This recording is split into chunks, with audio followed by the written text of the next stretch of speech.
Hello and welcome to Big Dumb Numismatics. Today I'm going to be discussing what the best place to sell your coins is. I'll be going over online platforms, in person, and some of the auction firms. So I want to start off with eBay.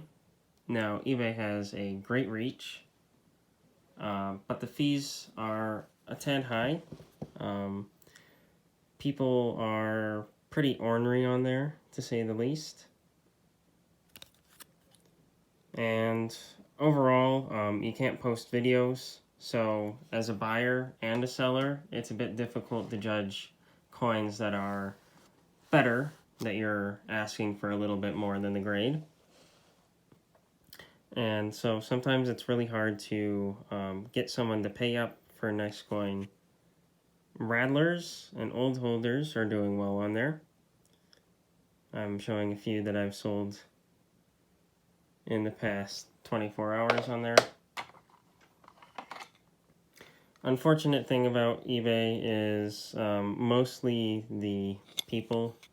They're very particular, even when you give them a very long description, along with better pictures of the coin. Obviously, you're limited to the technology, and you can post videos in some accounts, but they're slowly rolling it out to other ones. So if a holder is minorly chipped, or if they don't like the coin, they can just send it back up to 30 days, which is unfortunate. Even if you put no returns unless the coin does not match the description, they still have that opportunity because eBay isn't very deep into the knowledge of coins, so the person can just pass it off as ignorance. I think the fees are decent for what people are paying on there. Definitely, I don't recommend selling common Morgans or common coins in general. Anything under 80 bucks, that's just run-of-the-mill. You can buy rolls of them raw.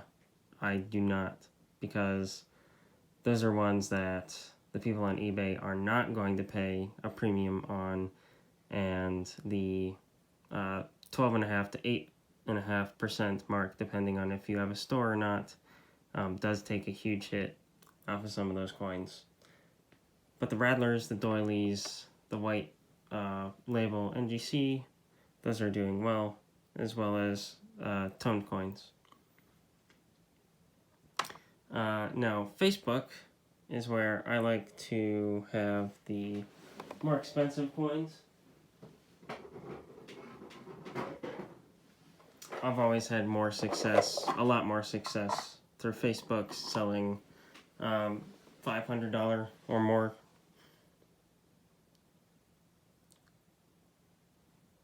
There's a lot more people who are willing to buy, and overall it's a more understanding. The people who are on there are actually looking to buy or are just looking around. If they're dealers, you absolutely know they're dealers. You know how it works, and you know what they're trying to get at. Instagram, on the other side of that, pretty picky. Not everyone is there to buy or sell.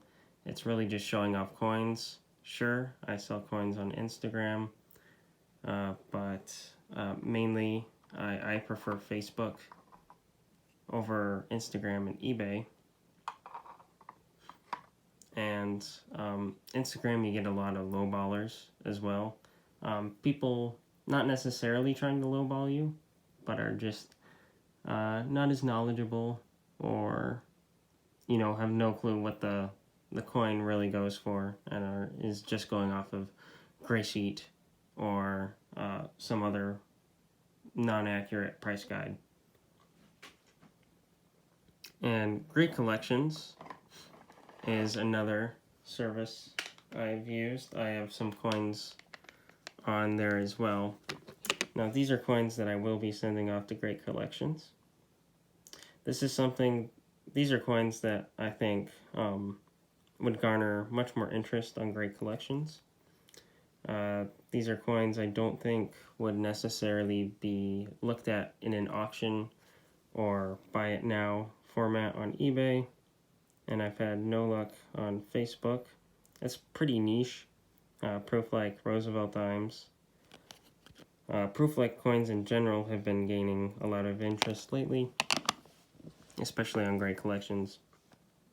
Now, other than these coins, I also like to send the harder varieties, some of the ones that aren't known very well, but are listed on the holder, and nice coins for the grade.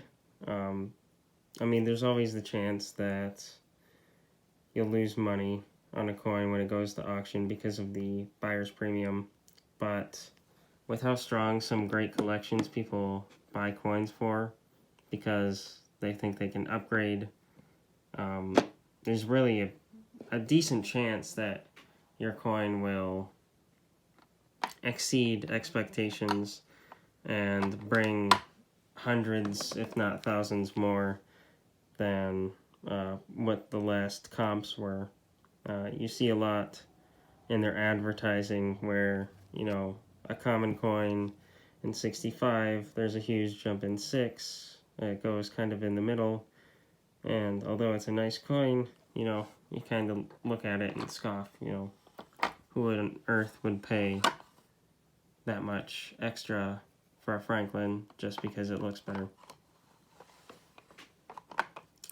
So, overall, I think that, oh, I haven't covered Heritage or Stax. Stax Bowers, I think, is a great place to send really high-end foreign.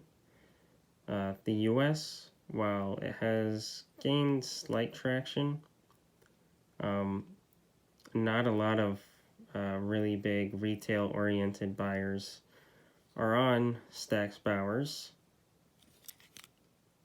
So if you're selling, most of the prices realized on there are a bit lower than most from what I've seen.